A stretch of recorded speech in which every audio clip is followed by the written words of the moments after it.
Nesse momento, eu tô na Vila das Frutas, aqui em São Paulo. Cara, o mercado adorei, tá? O mercado é muito bom. Se estiver em São Paulo, vem visitar eles, porque o mercado é bom. O mercado que eu gostaria de comprar se estivesse perto da minha casa. Hoje a gente vai mostrar como funciona a Laurente. Eles são clientes da Laurente e eles permitiram da gente fazer filmagem aqui do equipamento deles rodando na prática. Então, se vocês olharem, aqui, ó, tem uma câmera aqui em cima, tá vendo aqui, ó, que me pega aqui, ó. Pega aqui, ó, pega aqui minha mão. E tem essa daqui que me pega de frente. Isso aqui é para inibir, tá vendo? Inibir o furto, e aqui também para inibir o furto, tá? Então vou usar aqui, vou fazer a compra para vocês verem como é rápido. Então, cliquei aqui que eu não sou cliente de fidelidade. Vou passar o produto. Tá vendo? Aqui, ó. O produto não é cartão fidelidade. Vou finalizar para pagar. Aqui, ó. Tá vendo? Já registrou. Finalizar para pagar. Cartão de débito. E venho aqui, ó. Já faço o pagamento na leitora. Processou. Resolveu. Transação aprovada.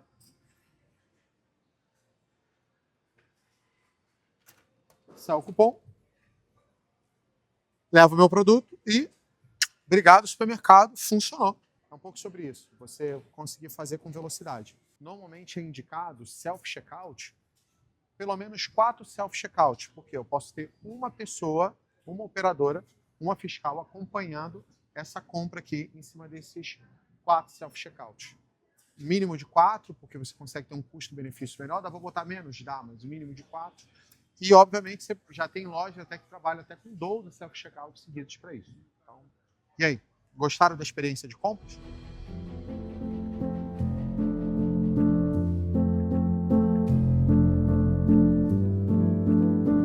Olá, eu sou o Luiz Fernando Laurenti, atual CEO da Laurenti. Estou há 25 anos dentro da empresa, a empresa é familiar. Eu sou a terceira geração da Laurenti. A Laurenti vai fazer o ano que vem 85 anos de história. Começou com meu avô e meu tio-avô. Meu pai é a segunda geração da empresa e eu estou na gestão da empresa desde 2019, levando toda a inovação para o varejo através do nosso self-checkout, dos nossos terminais de autoatendimento, né, dos nossos smart lockers. E a minha história na Laurenti começou como estagiário em 1999 e hoje, né, com 25 anos, 26 anos de empresa, assumi a empresa desde 2019 e estou levando a Laurenti para um patamar onde ela merece estar. Um patamar que nós, como família, sempre buscamos nesses longos de 85 anos e, graças a Deus, estamos colhendo um resultado muito positivo do que a gente implantou.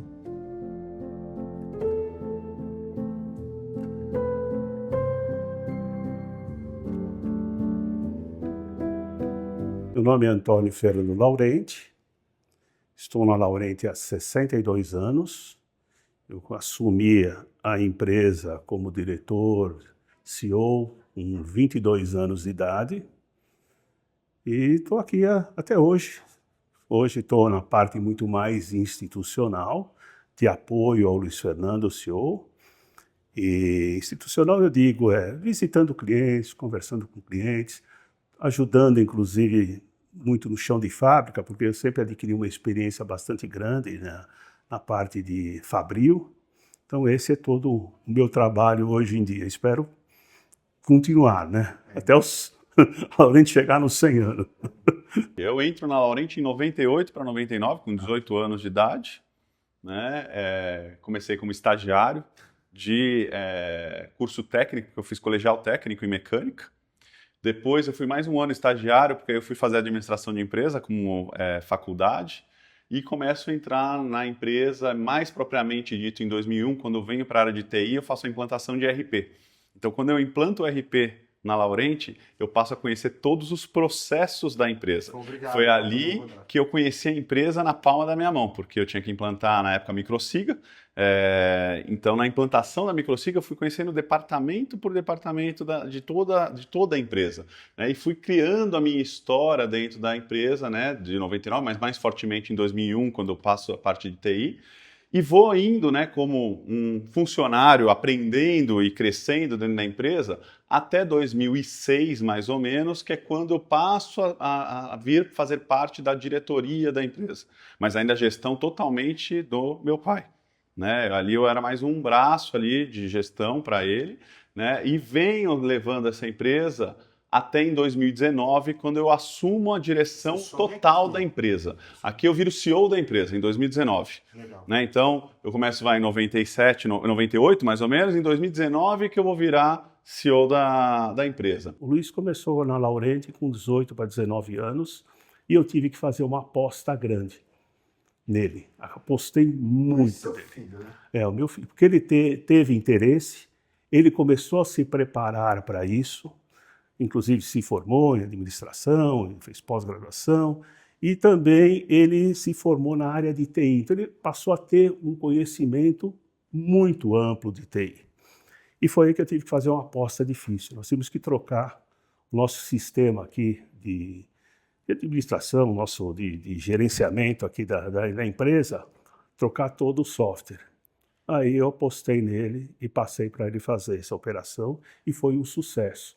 E além do sucesso, fez com que ele conhecesse todas as operações da empresa, porque tudo passa por TI, né? E a partir daí ele começou a se desenvolver. A minha sorte é que ele gostou do negócio, se animou, se entusiasmou, se preparou para isso e mais ou menos há uns 10 anos atrás ele começou já a assumir a postura de CEO. Eu acabei, de certa forma, ficando muito mais na parte institucional da empresa. É lógico que também durante um período toquei a parte do que eu chamo da Laurenti tradicional, da Laurenti antiga, e ele passou também a tocar a parte da Laurenti atual. E a coisa foi numa evolução muito interessante, muito grande, porque o sucesso de hoje da Laurenti também tem uma participação enorme. Quer dizer, ele que causou esse sucesso com a criatividade dele, com a preparação dele. E em esse meio do campo, a gente tem aqui uma mudança de empresa, ou seja, até 2012, a empresa era uma empresa de automação industrial, voltada para segmento gráfico. Segmento esse que estava em decadência já desde os inícios dos anos 2000, com o início da internet, com os bancos cortando os extratos, vindo tudo, você acessava para o home bank, e aí vai, né, DDA, várias coisas foram surgindo para tirar boleto, né, e a gráfica vai derrubando. Em 2012, a gente encontra no varejo uma grande oportunidade de negócio. A gente vê que o varejo demandava, estava carente de automação, né? E a gente podia dar essa automação, até porque na década de 90 a gente teve uma empresa fabricante de ATMs bancários, então a gente sabia fazer ATMs bancários. E fazer um terminal de autoatendimento é muito mais fácil do que fazer um ATM bancário. Só que toda essa experiência serviu nos últimos 10 anos, quando nós notamos que a internet estava consumindo o nosso mercado, estava acabando. E aí nós falamos, bom, nós já tivemos uma experiência com automação bancária. E que tal automação comercial? Vamos arriscar? E aí é aquela história de você estar na hora certa, no lugar certo.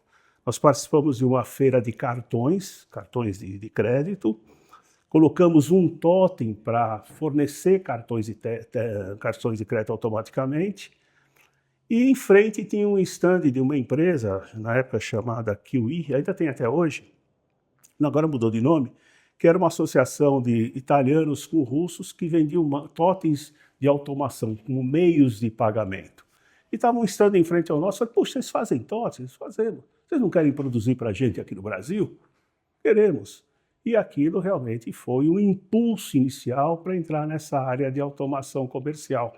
E era um momento difícil para nós, e de cara nós pegamos um pedido de 300, 400 equipamentos, totens, aquilo começou a dar um respiro para nós, né? Numa feira de cartões, que não tinha nada a ver com o mercado de varejo. Só que a gente encontrou nosso primeiro cliente de varejo numa feira de cartões, uma feira de meios de pagamento, de cartão de crédito. Essa empresa acabou sendo nosso cliente número 1 e comprou, em 2 anos mais ou menos, 800 terminais de autoatendimento. Ali que a gente viu, opa, tem mercado, tem uma oportunidade, né? Poxa, se para um cliente a gente conseguiu vender 800 equipamentos, então existe um mercado. E a partir daí uma coisa começou a puxar a outra. Puxa vida, esse mercado é interessante. Por que não uma máquina para o self-checkout? vamos fazer o self-checkout e desenvolver através de um provedor. E foi aí que a coisa começou. Foi uma luta grande, o self-checkout era enorme, vendemos acho que 1 ou 2 no primeiro ano, depois a coisa foi evoluindo, né? E se tornou hoje o carro-chefe da empresa. E aí a gente começa aqui, então, em 2012, 13, 14, a buscar o que tinha no varejo de carência. E um dos produtos era self-checkout, porque lá fora já existia, aqui dentro ainda não tinha implantado, algumas empresas tinham tentado e não tinham conseguido. Uma pessoa trouxe para a gente um problema que um cliente tinha, que tinha importado o self-checkout da Fujitsu e não estava funcionando. E a gente, em conjunto, até com a Toledo, desenvolvemos um dispositivo de conferência que funcionou nesse equipamento da Fujitsu. A gente retrabalhou, os móveis foram fabricados pela Laurent para poder funcionar e a gente viu um mercado gigante para self-checkout, que estava começando aqui. Então a gente entra nesse mercado de self-checkout e em 2012, 2013 nasceu o projeto e a primeira venda acontecendo em 2014. Continua assistindo aí que vocês vão ver as viradas e mudanças que eles fizeram, tá? Vocês vão ter noção. A gente vai mostrar, inclusive, algumas inovações e coisas que vocês vão conseguir implementar, que a maioria dos lugares não tem, que eles já estão inventando, criando e trazendo como novidade, que se você implementar, você vai continuar como pioneiro no local onde você está. Ou se tornar por ter alguma das soluções que a gente vai mostrar aqui durante esse evento. Então fica até o final, não deixe de fazer, não, isso não fez ainda, não deixe de curtir, compartilhar e continua assistindo. E comenta aí se você está gostando do vídeo. A história da Laurent ela começa em 1940. Meu pai e meu tio, oriundos de imigrantes italianos, filhos de imigrantes italianos, chegaram aqui no Brasil em princípio de 1900, com um conhecimento muito grande em mecânica. E aí, em 1940, eles detectaram uma oportunidade importante. Era um período de guerra, uma carência enorme de matéria-prima, principalmente na área gráfica, e a maioria das máquinas gráficas eram de origem alemã. E eles começaram a produzir partes e peças de máquinas gráficas dentro de uma pequena oficina. Essa oficina era na casa da minha bisavó, lá no bairro do Cambuci, só que não era suficiente para eles se manterem. Então, Danilo Laurent, meu pai, ficava na oficina e meu tio Angelino foi trabalhar na Secretaria da Fazenda como técnico de manutenção e das máquinas, dos computadores da época, né? Eram máquinas ainda cartões e aquela coisa toda. E o foco desse computador era produzir impostos. Então eles faziam a impressão... eles faziam a impressão dos boletos da época. Então eram impresso tiras de papel e essas tiras de papel precisavam ser cortadas manualmente. E na época o diretor lá da Secretaria da Fazenda era Otávio Frias de Oliveira, que foi praticamente o dono da rede das Folhas de São Paulo. E aí, o Angelino, como ele tinha um espírito criativo, era chamado professor Pardal, o Otávio falou, pô, Angelino, você precisa resolver isso aí. Tem 100 pessoas cortando papel aqui, você precisa fazer alguma coisa. Me ajuda. Foi aí que ele desenvolveu uma máquina automática para cortar essas tiras de papel. E a partir daí recebeu um prêmio, tal, e foi aí onde ele fez o primeiro produto. A partir daí a coisa começou a aumentar de volume de produtos, porque era algo de uma necessidade no Brasil todo. E essa máquina foi pioneira no mundo todo. Nós pesquisamos e tudo mais, foi pioneira essa cortadora de documentos. A partir daí ele começou a vender para os bancos e tudo mais, a empresa evoluindo. Passou lá do fundo de quintal para uma garagem de 100 metros quadrados, isso na década de 60. Na década de 70 já foi para uma área de 1.200 metros quadrados, onde praticamente aumentou a linha de produtos, todos como tratamento de documentos. Ou seja, máquinas para fabricar talões de cheque, que na época existia, talões de cheque, máquinas para imprimir faturas, máquinas para imprimir extratos bancários. A máquina não imprimia, mas ela dava o acabamento. Ela pegava todos esses documentos e colocava dentro de um envelope. E aí seguia via correio. Aí de lá nós fomos para Diadema, praticamente dobramos o nosso tamanho. E Diadema passamos também a exportar. Exportamos para vários países. No mundo todo, acho que tinha mais ou menos umas 20 empresas com produtos similares à Laurenti. A Laurenti era a única na América. E a partir daí também começou a exportar para a Suíça, Inglaterra, para a Europa, Ásia, Estados Unidos. Foi um momento assim extremamente importante na nossa vida. Aí aconteceu a primeira virada. Tudo aquilo, esses documentos, eram feitos em formulário contínuo, em bobinas de papel. Aí chegou uma empresa como a Xerox e falou, bom, agora o mercado não é mais bobina, é folha solta. E as folhas soltas que hoje tem nas impressoras de casa e tudo mais. Isso fez uma mudança no mercado terrível, porque toda a nossa tecnologia que nós tínhamos para produzir em papel contínuo teve que mudar de um período para outro. E aí foi a primeira reinvenção nossa. Nós mudamos toda a nossa linha de produtos, que passou a produzir envelopadoras, não de formulário contínuo, mas de folhas soltas. E o que é pior, concorrendo com a Xerox. E a Xerox era uma empresa que vendia impressoras a um preço altíssimo e fornecia de graça os acessórios, os aparelhos, os produtos caudatários, né, que faziam a continuidade do tratamento de documentos. Então foi a primeira crise que nós tivemos que nos inventar. E você concorrer com aquilo que é de graça não é fácil.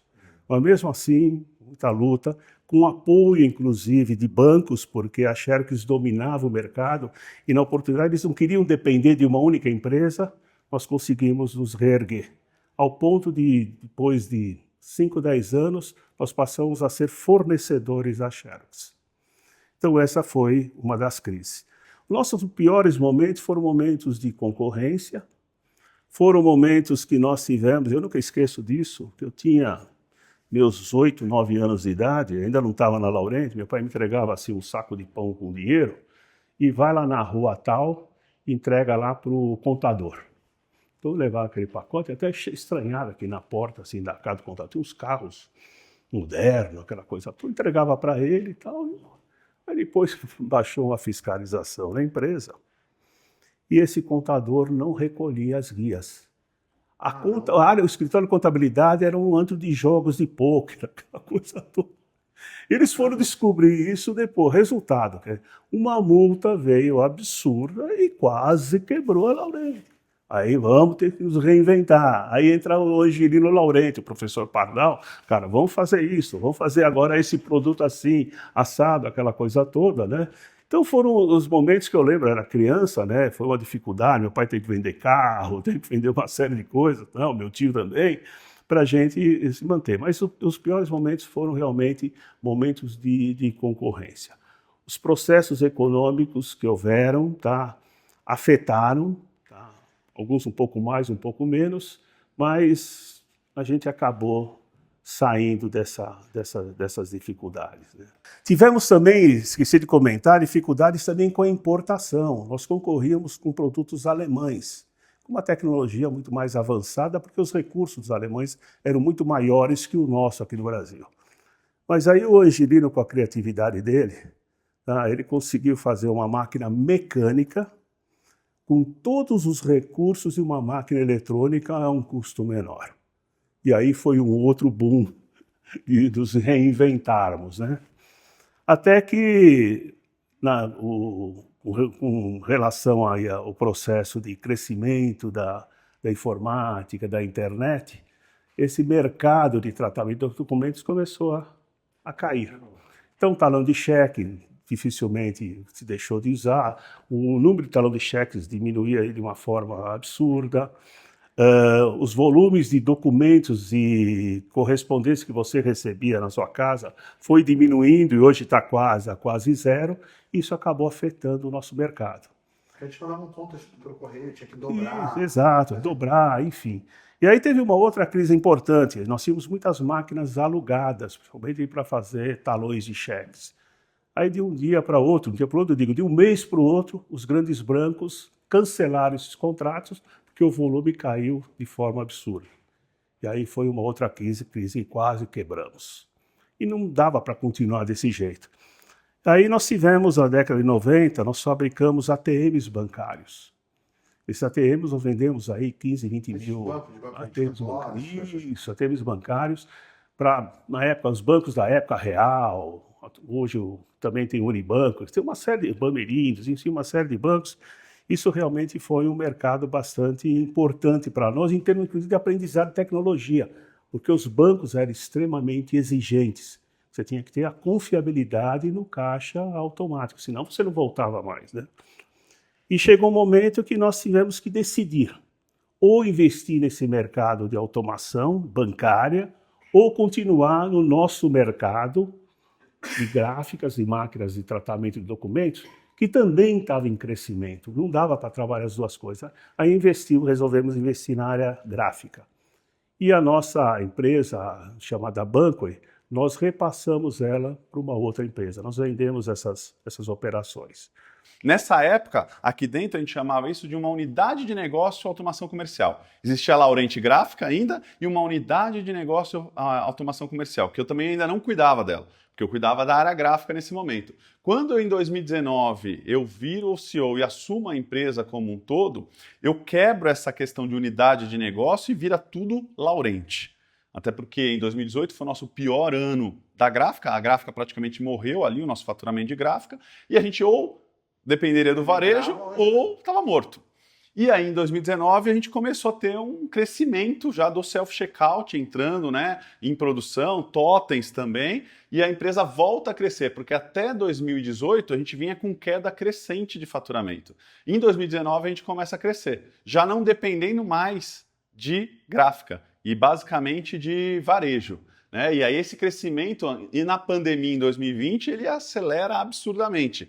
Onde, né, eu vim trabalhar aqui todos os dias, né, a gente estava muito enxuto, quase com 50 funcionários só, mas atendendo assim, numa velocidade todos os clientes de varejo que estavam precisando de automação porque não tinha mão de obra da pandemia. Aqui a Laurenti se diferenciou de todo mundo no mercado. Aqui que nós ganhamos a liderança do mercado, aqui que a gente abriu...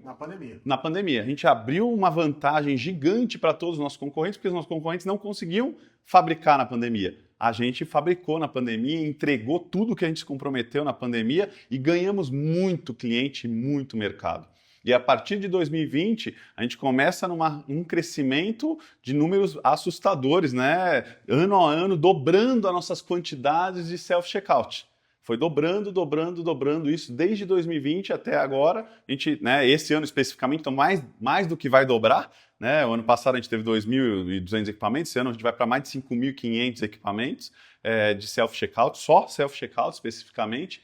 E, bate a meta, dobra a meta. Exatamente, basicamente é isso. Né? A gente fugiu muito da meta. A minha meta, por exemplo, do ano passado era uma meta de 36 milhões e a gente faturou 55. Né? Nossa, esse ano a meta era 60, né? A gente tinha feito 54 e pouquinho, vamos para 60 esse ano, vamos passar de 90. Então, né, a gente perdeu a referência da meta. Hoje não dá nem para falar de dobrar a meta, nada disso, porque não tem como ter uma referência de meta. Então, a minha carreira na Laurenti já está há 25 anos, começando como estagiário, passando por todas as áreas da empresa. Trabalhei em RH, trabalhei em contratos, trabalhei em assistência técnica, trabalhei em montagem, trabalhei em métodos e processos, né, financeiro, comercial, todos os departamentos, TI, todos os departamentos, até que eu assumo a empresa em definitivo aqui em 2019. Em 2019 eu unifico o Laurenti como um todo, não tem mais a Laurenti varejo e Laurenti gráfica, vira tudo Laurenti, né? E a gente começa a fazer esse trabalho de crescimento acelerado dentro do varejo. Aqui que eu vou para me apresentar para cliente, aí que eu vou para fazer as parcerias. Até 2019 eu não aparecia em nenhum evento de varejo, né? Ninguém do varejo me conhecia. De 2019 para frente, mesmo tendo uma pandemia no meio, eu consegui, né, fazer que as pessoas passassem a conhecer o Luiz Laurenti, né, e fazer parcerias com muitas empresas do segmento, principalmente de software, e dar a cara da Laurenti, né, como a terceira geração da Laurenti, para todos os clientes. Que muitos deles viam na nossa história a própria história do próprio supermercado, porque a maior parte dos supermercados é familiar e vem com esse processo também de sucessão e tudo mais. Então, quando a gente leva a nossa história, existe já uma identidade, existe uma conexão, né, de uma empresa familiar falando com uma outra empresa familiar que já passou por diversos cenários políticos, econômicos e que, mais ainda, teve que se reinventar para criar soluções, né, extremamente inovadoras, e hoje é líder aí de um mercado onde a gente superou até empresas que já eram desse segmento de automação comercial há muito mais tempo do que a Laurent. Então a gente tem hoje 10 anos de automação comercial, praticamente, né, e nesses 10 anos a gente conseguiu uma liderança absoluta nesse segmento, principalmente de varejo alimentar. Então, enfim, em resumo, né, esse é um pouco da história da Laurent. No passado não era uma empresa familiar, isso mais ou menos ao redor até o ano de 2010, eram parentes, primos, tios que tocavam aqui a empresa, e nesse período eu comprei a parte dos meus parentes, dos meus sócios, e aí a coisa ficou uma empresa um pouco mais profissionalizada.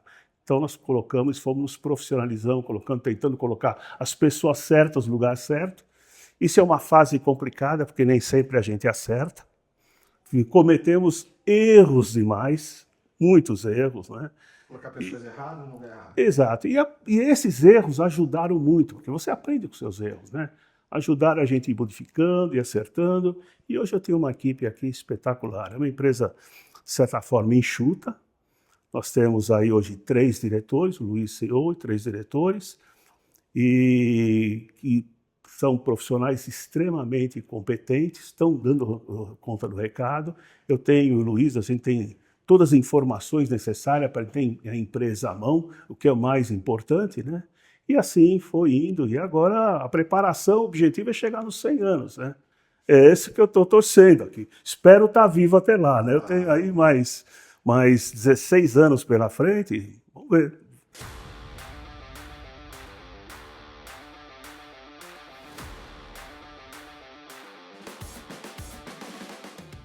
Então, a Laurent hoje ela é líder de mercado, né?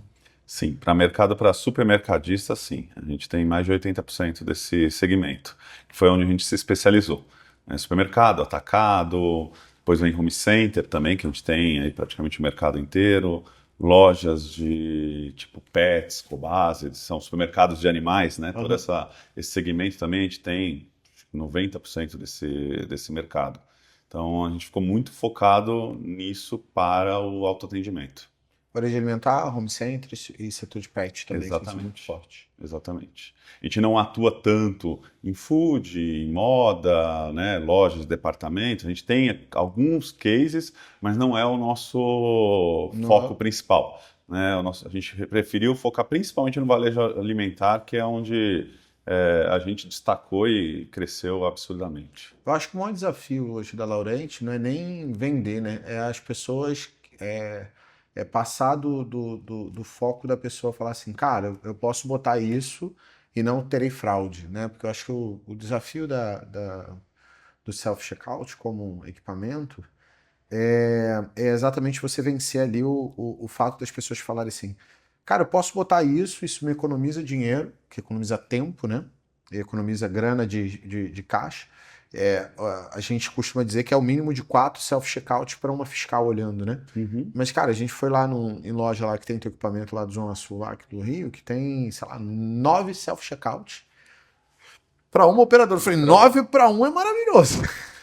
O self, assim, até a gente fala que 6 é um número ideal para um operador, mas tem vários que rodam até com 10, tranquilamente com um operador, até 12. Já vi casos de rodando com operador. Isso vai depender da maturidade do cliente sim. Se for com a operação. cliente... Se é um cliente que já está acostumado, ele vai exigir menos do fiscal. E aí o fiscal vai estar lá efetivamente com uma postura de fiscalização. E aí sim, ele consegue fiscalizar vários self-checkouts. Se ele tem ainda um público que ainda não está maduro para o self-checkout, é muito ruim ele fazer isso, porque vão surgir muitas dúvidas, as pessoas vão fazer errado e vão precisar de um acompanhamento, e aí um fiscal só, ele não dá conta de fazer esse processo de catequização, vamos dizer assim, dos clientes e mais fiscalizar o self-checkout. Aí, por isso que a gente sempre fala, vamos começar com 4 equipamentos, né, e um fiscal, e aí você vai crescendo esse número de equipamentos, Zona Sul mesmo, não começou com 9 de uma vez, começou com 4, né, e aí conforme ele vai vendo a maturidade do público dele com o self-checkout, o quanto eles já estão acostumados, habituados a usar, e o índice de erro e falhas diminui drasticamente, ele consegue reduzir, coloca mais self-checkout, mantendo o mesmo número de fiscal. Tanto que, às vezes, a gente até indica, quando um cliente começa um processo de self-checkout, mesmo com 4, que até na primeira semana ele use 2 funcionários ao invés de um só.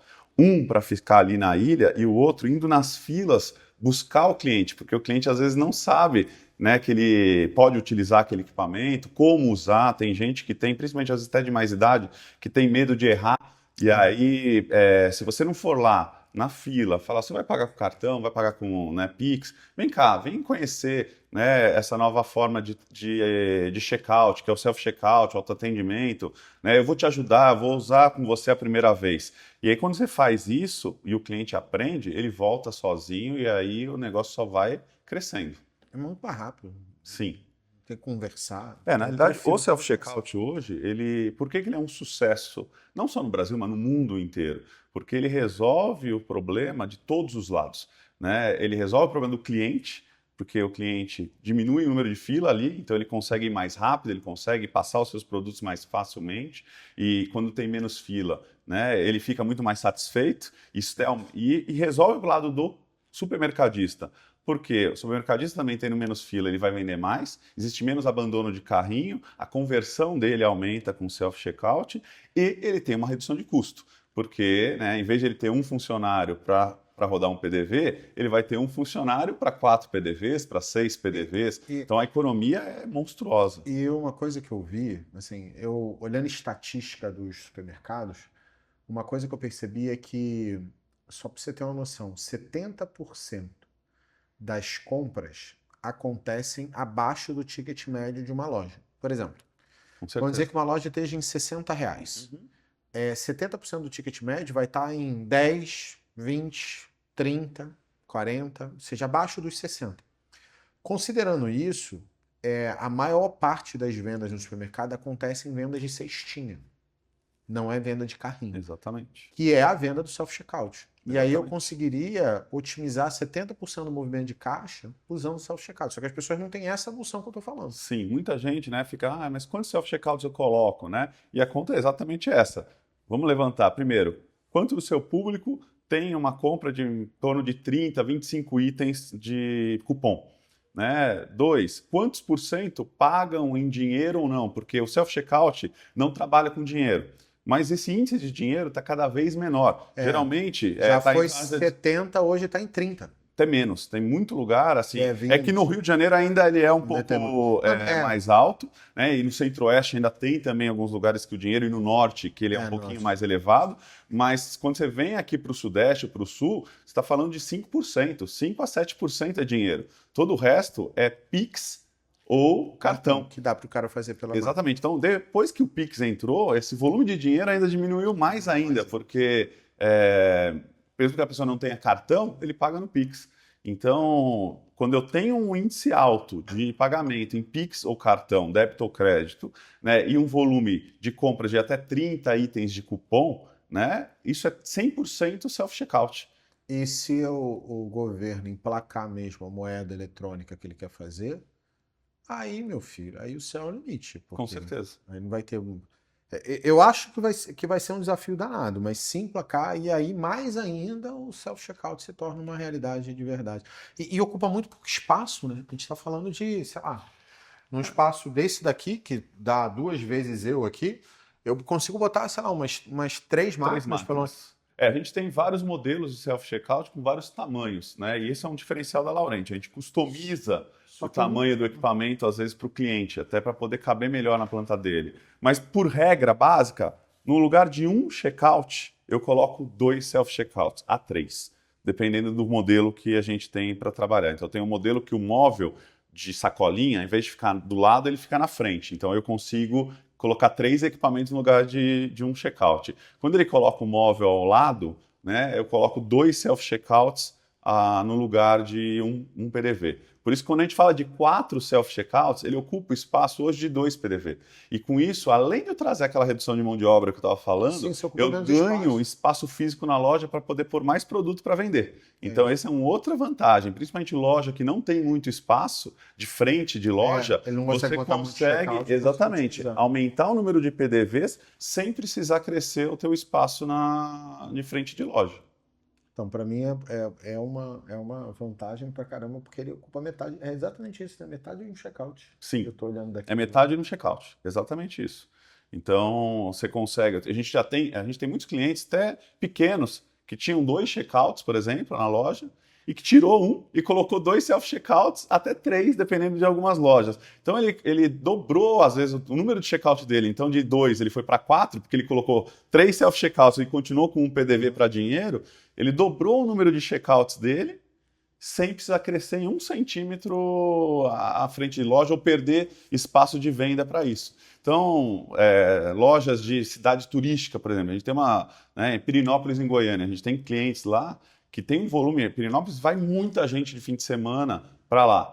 E era uma loja com 2 PDVs. E hoje ele dobrou o número de PDV, né, e resolveu um problema sério que ele tinha de fila no final de semana. Porque vem muito turista, e aí o turista não conseguia, né, perdia um tempão ali para poder comprar em fila, e ele resolveu isso com self-checkout sem aumentar em nada, ou sem perder em nada o espaço físico da loja dele. Mas em relação ao checkout normal, o quanto mais caro ou mais barato é um self-checkout em relação ao checkout normal? Tem noção disso? Sim, na realidade a gente trabalha com 2 modalidades, a venda e a locação. Né? Pô, já ia deixar a locação depois de você matar o cara e falar assim, é caro. Eu falei, mas a gente aluga. Sim, o aluguel assim, é indiscutível. O aluguel é muito fácil de fazer a conta de economia, porque eu pago o aluguel do self com a economia de mão de obra que ele vai ter de caixa. Sim. Né? Então, exemplo, quando eu pego 4 PDVs, tiro ele fora e coloco 4 self-checkouts no lugar, ainda abro espaço para a loja ganhar em produto, eu estou tirando 8 operadores dele, porque 4 PDVs, eu preciso de 4 operadores num turno, 4 operadores no segundo turno. Todo mundo trabalha pelo menos 2 turnos. Se o mercado é 24 horas, é pior ainda. Então eu tiro 8 operadores para colocar 2 fiscais de self, um num turno e outro no segundo turno. Então eu economizo 6 pessoas. Quando eu economizo 6 pessoas e o custo médio é em torno de R$ 3.000 a R$ 3.500 de um operador de caixa, quando eu coloco encargos, benefícios, hora extra e tudo mais.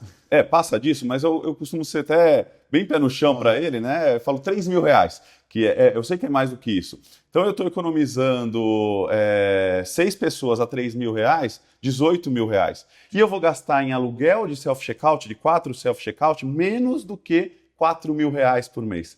Então eu estou trocando R$ 18.000 por menos de R$ 4.000. E ainda tem outro, você alugando, eu tenho o benefício do desconto, que eu gero despesa, isso é minha base lá no supermercado lucro real, que a maioria Sim. né? Você tem abatimento, você consegue fazer crédito de PIS, de COFINS e ainda reduzir o imposto sobre o lucro. Isso dá em torno de uns 30%. Então, se fosse uma parcela de 1.000, é como se ele estivesse pagando R$ 700 de parcela. Por isso que eu falei, ele economiza 30%. Exatamente. Então, ele paga como se fosse pagar 700. Se eu fosse considerar 700, vai dar R$ 2.800 mais ou menos de aluguel de self-checkout contra 18.000 de mão de obra.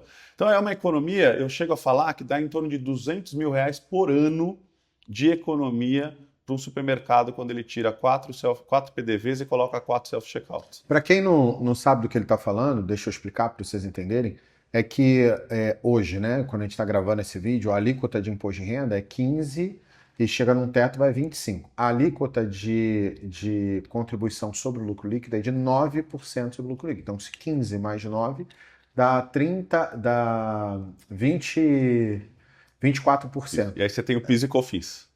E ainda tem o benefício PIS e COFINS, mas eu estou dizendo como despesa, sim, é isso, entre 25% a 30% do que você geraria ali, você tem benefício da despesa, porque ele está gerando uma despesa para você em cima daquele valor ali. Porque as pessoas quando compram equipamento não entendem que eles têm pouco benefício fiscal. Principalmente no equipamento de informática, porque o equipamento de informática você tem que poder depreciar em 5 anos, né? Um máximo. Só que você vai trocar em 2. Não, ele até dura mais. Esse é o problema. Não, o self, sim, eu digo um computador dura 2 anos. Mas aí qual é o problema? Imagine que um self, ele até consegue ficar com self 7, 8 anos. Só que ele só vai ter o benefício da depreciação por 5 anos. Depois ele não tem benefício nenhum contábil. né? E ele perde. Agora, na locação, não. Ele vai ter o benefício contábil durante toda a vigência de Só contrato. isso, vai se der algum problema no self, vocês vão lá... Isso, e aí entra um outro custo que nem está nessa conta. Hoje, quando você tem seu PDV, você tem que ter a sua equipe de informática ou uma equipe terceirizada para dar manutenção nesse PDV. Quando ele aluga o self-checkout, a manutenção já está inclusa, ele não tem que se preocupar com absolutamente nada. O máximo é ligar para abrir um chamado dizendo que deu algum problema no PDV. Então, todo esse custo de TI para fazer a manutenção dos PDVs, ele não tem. Né? Porque isso passa a ser a responsabilidade da Laurenti na locação. E ainda o último benefício, que é o mais importante. A gente, na locação, na realidade, a gente chama a locação de hardware as a service. E é como se fosse uma assinatura. E a cada 3 anos eu faço a atualização do equipamento para ele. Então, ou seja, ele sempre vai ter um equipamento atualizado a cada 3 anos, sem precisar investir nada mais e com todo o serviço de assistência técnica incluso durante toda a vigência desse contrato. Então, se ele ficar 10 anos com o equipamento, esse equipamento vai ter sofrido já aí pelo menos 2 a 3 atualizações, né? E não vai ter gasto nenhum. Quebrou a impressora, ele não vai se preocupar. Quebrou o monitor, ele não vai se preocupar. O PC estragou, ele não vai se preocupar. O único momento que ele vai se preocupar é, óbvio, se tiver algum vandalismo, né? Ou um mau uso, alguém foi lá e arrebentou o equipamento. Sim. Mas isso... Nos nossos 10 anos vendendo self-checkout, para não falar que nunca aconteceu uma única vez de um cliente quebrar propositalmente um vidro do monitor do self. Mais nada. Então, a economia ela é muito grande. Além de que, também não está nessa conta, isso independente de ser locação ou de ser a venda, o self-checkout não falta. Ele vai trabalhar todos os finais de semana, ele vai estar lá todo domingo, 8 horas da manhã, na hora que você abrir a tua loja, né? Ele não vai processar você quando ele sair, ele não tem LERA, ele não tem nada disso. E se em períodos festivos você quer expandir o seu horário de Natal, ele vai estar lá. E não vai te cobrar nada mais, porque tanto no custo da locação quanto na venda, se você usar o equipamento 24 horas, ou usar ele 8 horas, ou usar ele 18 horas, o valor é exatamente o mesmo. Não muda nada no custo. Então, essa é uma outra grande vantagem que o self-checkout traz. Você pode ampliar seu horário de atendimento sem nenhum tipo de custo. Se hoje a pessoa fala assim, quero alugar, aí aluga durante um tempo, ele pode depois comprar o equipamento que ele alugou? Como funciona esse processo? Pode, depois existe, assim, depois da vigência inicial, ele até poderia comprar, mas não faz sentido nenhum. Por quê? Primeiro ele vai comprar já um equipamento depreciado, ou seja, ele vai perder todos os benefícios. Não, mas eu digo porque tem gente, por exemplo, eu vou alugar o equipamento porque eu não sei se funciona. O cara vai lá e aluga e aluga, sei lá, 8. Uhum. Mas para ver, aí ele fala assim, cara, 8 não rolou, eu preciso de 6. Óbvio, ele vai cancelar o aluguel, mas ele fala assim, mas agora eu quero comprar.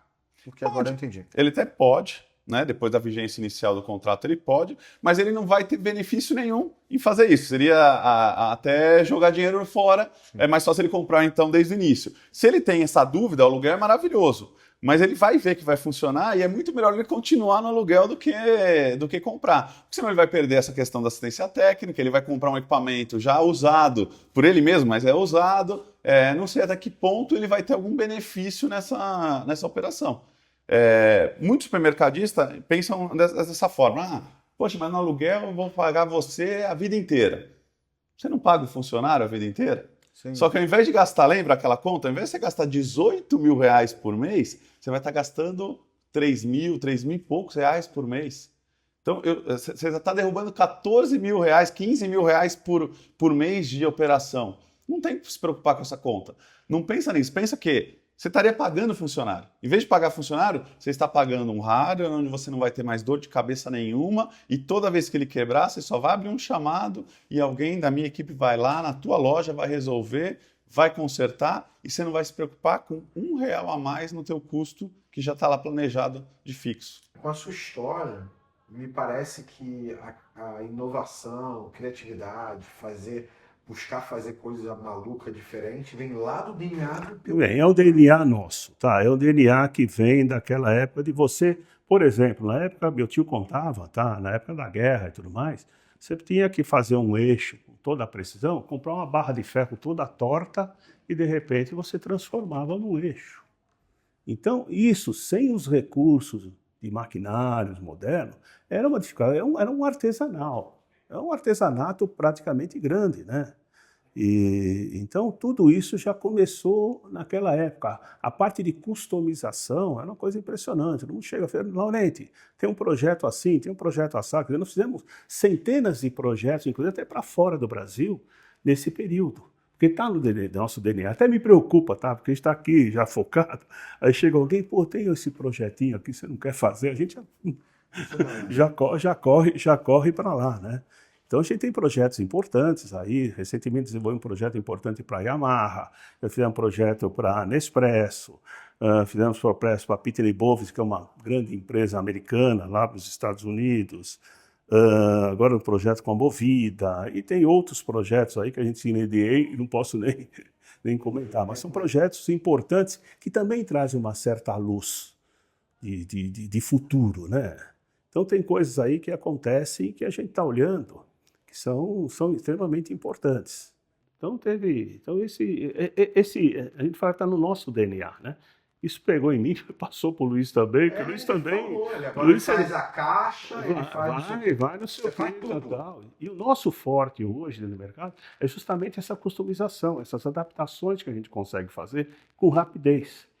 Porque a maioria fala, eu tenho isso, quer isso, quer. Mas eu quero isso, dá para ser verde? Dá. A tampinha dá para abrir para cá? Dá. E a gente vai... Dá para fazer tantos centímetros a mais para um lado para o outro? Dá. Às vezes não é bom, às vezes até porque... Mas a gana de querer resolver e trazer soluções era muito mais forte. Cara. É isso que eu falei, tá muito DNA de vocês e vocês até têm um produto padronizado. Ele falou, olha só. Mas ele falou, eu posso aumentar para cá, aumentar para lá, botar de outra cor. Quer dizer, a gente tem essa flexibilidade. E estamos preparando cada vez mais com maquinários novos, modernos. Tá? Investimos lá na corte laser, na dobradora, tem mais uma corte laser para comprar. Então isso traz uma facilidade muito grande para a gente desenvolver. Se você fosse dar 3 lições como empresário hoje, você ainda trabalha, mas assim, quem toca o negócio hoje, se eu não me engano, é seu filho. Mas se você tivesse que dar 3 lições para quem está começando, para quem hoje toca o negócio, porque assim, 84 anos de história não é um ano, né? Então assim, sei lá, 3 grandes lições que você aprendeu ao longo desse período todo trabalhando. A primeira coisa é você não contratar pessoas que você não pode demitir. Ok. Isso numa empresa familiar é muito frequente. Muito frequente. Eu vou contratar o primo tal, o fulano tal, que você olha à sua volta, né? E você começa a falar, puxa, aquilo está mais fácil. Então, eu acho que é uma lição importante que nós aprendemos. Segundo lugar, tá? Você ter uma empresa onde você confia na tua equipe que te dá toda a sustentação. Essa equipe é que faz as coisas acontecer. Essa equipe é que te ajuda. Então você tem que ter uma equipe, tá? Que tem que ser estimulada, certo? Você tem que estar presente, estar junto com eles, mas sem ser paternalista. Sem estar realmente fazendo aquilo que ele deveria fazer.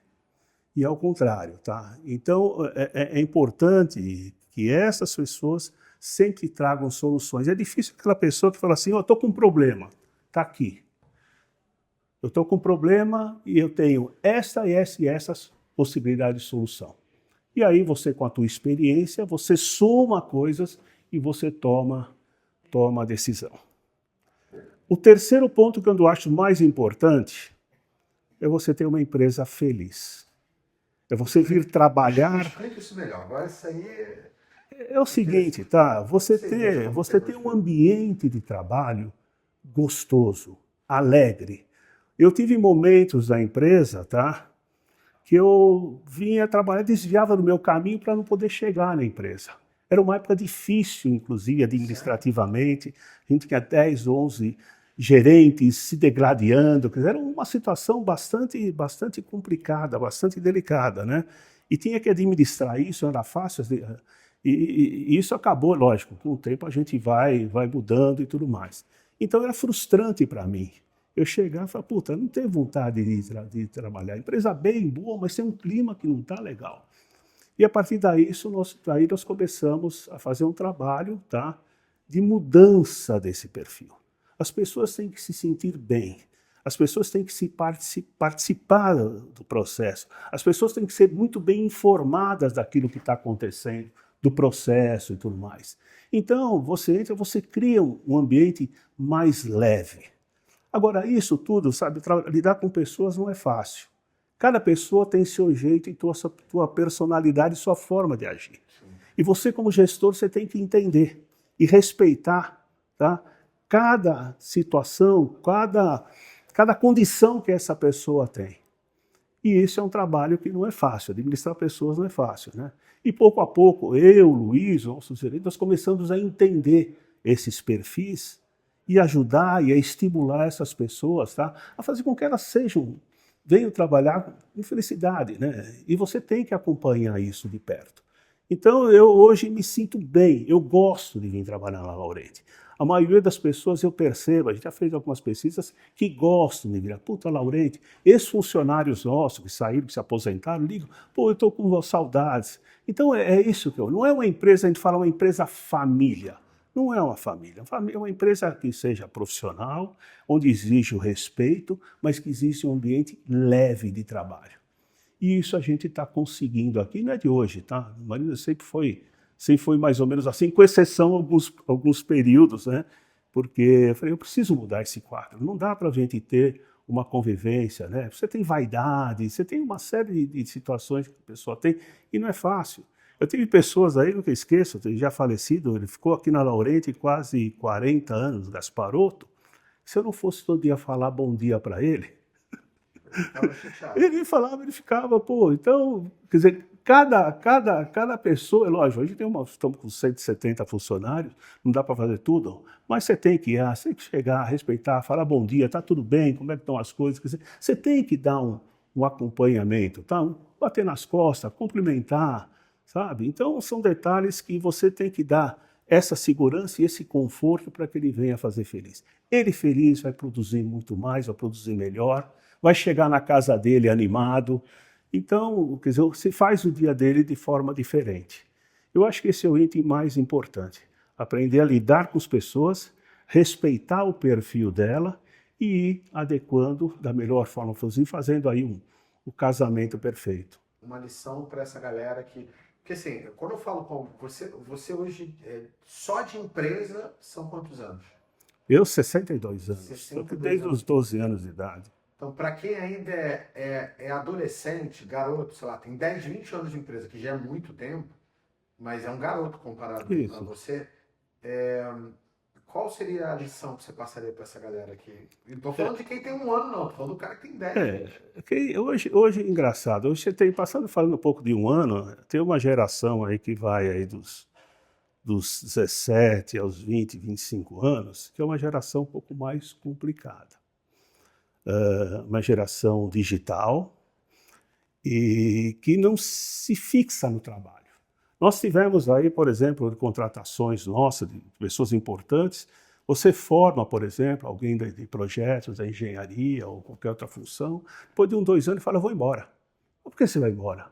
Vai embora porque que quer dinheiro, recursos, o que está faltando? Não, eu vou cair no mundo, pegar minha mochila, eu vou dar um giro por aí. Quer dizer, ele não se fixa, tá?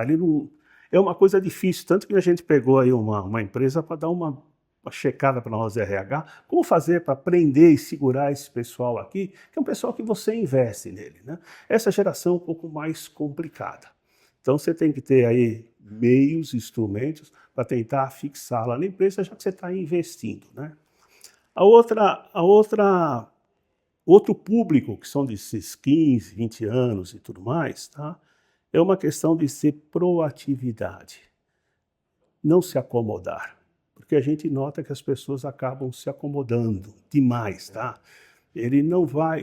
E hoje o que é interessante, você tem um meio de informação, quando você pega o celular, você tem tudo na tua mão. É uma questão de você se dedicar 1 ou 2 horas, não ficar lá nas redes sociais brincando, mas em 1 ou 2 horas para você pesquisar, para você analisar, adquirir cultura, né?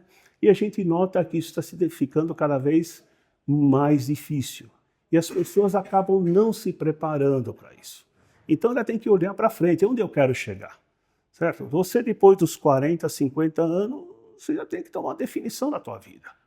Porque à medida que o tempo passa, né, você tem dois problemas grandes, né? Você tem uma aposentadoria que não te atende, você tem um plano de saúde que é caríssimo e não tem, acima de tudo, depender de ninguém. Porque você tem que ter a sua liberdade e independência financeira. Porque se você precisar de tudo isso aí, você está ferrado. Você ferra a tua família, você ferra teus amigos, né? Então, esse é o que a gente sente hoje. Tá? Quantos anos? Hã? Eu estou com 72 anos. 72 anos. E de Laurenti? De Laurenti, 62. 60 anos, comecei com 12 anos de idade. E o que é interessante também, que eu acho que é muito importante, é fundamental, principalmente aqui nós que lidamos com tecnologia, depois que inventaram isso aqui, nada pode ter validade a partir do momento que inventaram isso aqui. Você não consegue determinar quanto tempo você está hoje com o seu produto. Daqui uma semana alguém inventa alguma coisa e teu negócio vai tudo para o espaço. Então hoje, por isso que eu digo, você tem que estar atento às tecnologias e atento às mudanças, tá? Que elas hoje, com certeza, vão existir. Agora, com a inteligência artificial, a dinâmica é totalmente diferente, né? Como é que você vai usar esse instrumento para você poder, tá, dar continuidade, longevidade ao teu negócio? E aí, realmente, que faz a diferença. Você não pode ficar olhando lá para trás, eu fiz assim no passado, deu certo. Não, a coisa mudou totalmente. E por isso, tá, que a gente tem aqui uma equipe, o pessoal nosso de engenharia, e principalmente liderado por Luiz Fernando. O Luiz Fernando é muito ligado à tecnologia. Quer dizer, ele está à frente de muita coisa, ele está ligado a tudo que tá acontecendo aqui no mundo e repassando isso.